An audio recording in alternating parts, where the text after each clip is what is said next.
So what we're talking about today is why you sometimes see two completely separate realtors, sometimes different companies, on someone's front lawn. So there's situations where it's a team. So you have like the team lead and the team member, and they're both on the listing, working that listing together. But there's also situations where you'll see two completely different companies.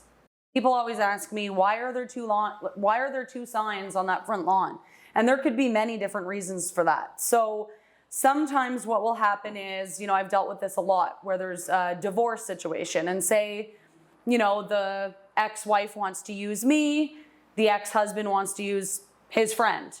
So they can't decide on which realtor to use, and rather than battling it out, the ex-wife's realtor and the ex-husband's realtor just decide to work together on it.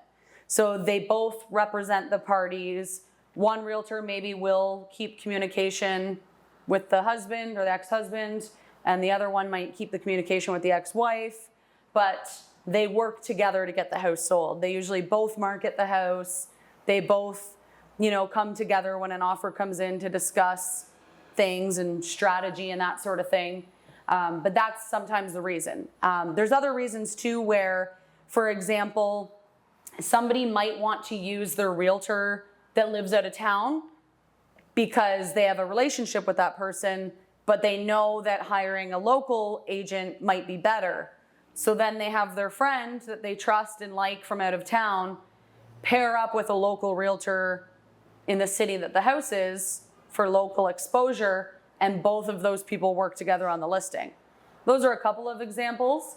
Any other examples that you have seen? I guess like where a situation is, say I want to be off work for the next month and I have another agent that's covering for me and I still want my name on the sign, but like ideally that other, like in my opinion, if your name's going to be on the sign, you should be doing some work. So if you're doing some work, then maybe I'm overseeing stuff even though I'm off. Right. Like if there's an offer that comes in, I can still manage that because it's a high priority item. I can go over the offer with you and make sure everything's good, but I'm not fielding all the calls or all the messages that are coming in on a daily basis because I'm off work. So in that case, there's two agents. One's just like number one spot, one's number two spot, kind of lead person and overseeing things. And that's sometimes where I see co-listing. I guess like maybe team situations, depending on how the team's structured and if they want to do it like that, which I don't know a lot about, but maybe that's another situation. And like what you said, right, where someone's out of town that's like their cousin, they want to help out. And I guess like one question I would have would be like, is there any downside to co-listing? Like I know the answer, but I'll let you answer that. Like, is there any downfall with like having two agents on the same house? I don't necessarily think for the seller. Yeah. I think that if everything's done properly and everything's looked over and there's not conflicting information on both sides, that it's good. Sometimes situations I've been in where I've co-listed, I kind of end up, say, doing everything in certain situations, because if the person is far out of town or something, we're equally getting paid, we're equally involved, but I'm doing everything. Mm-hmm. So that's a risk you take when you co-list with another realtor, because you don't know what's going to happen until you actually work with them. And that's why I would say like having that conversation with them beforehand, like going over those things would be really important. Who's responsible for what? Yeah. So there is an agreement that we normally fill out showing who's responsible for what on the listing. Yeah, exactly. And you just want to make sure the realtors go by that. And, I've also seen situations where, say, a couple or somebody wants to use me, they know me, but their parent has co-signed for them and their parent wants to use their realtor. Right. And the kids are like, no, we're using Jessica. It's loud. And they can't really come to an agreement. So I co-list the house with the co-signer's realtor. Yep. And sometimes people think by doing that it might protect them or something. Mm-hmm. I don't necessarily think so, because, if I'm dealing with a divorce or even a bad situation, my job is to represent those two people equally. And if I do a good job for one, I'm doing a good job for both. Yeah. So, someone might think, oh, Jessica's friends with the wife.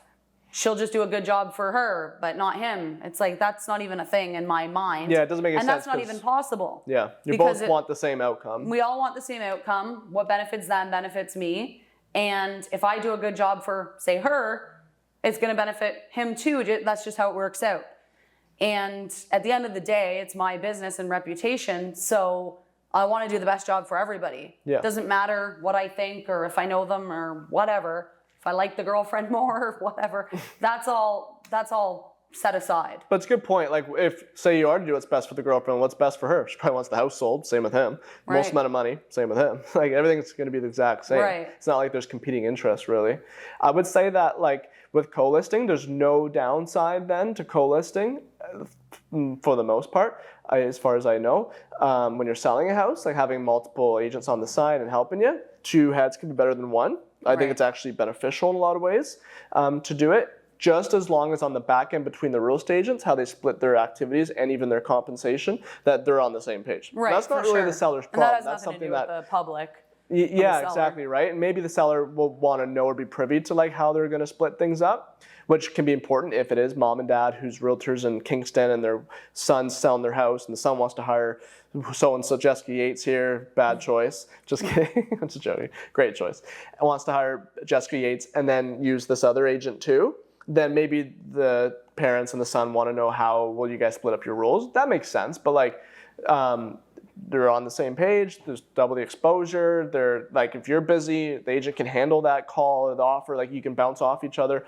It makes things run maybe a little smoother or quicker, maybe not smoother, maybe smoother, but overall I think it's more beneficial than not. For sure. Yeah. Sweet, that's a good Well, one. that was a good video. You want to co-list properties together? No. No. I know. Stop asking, right?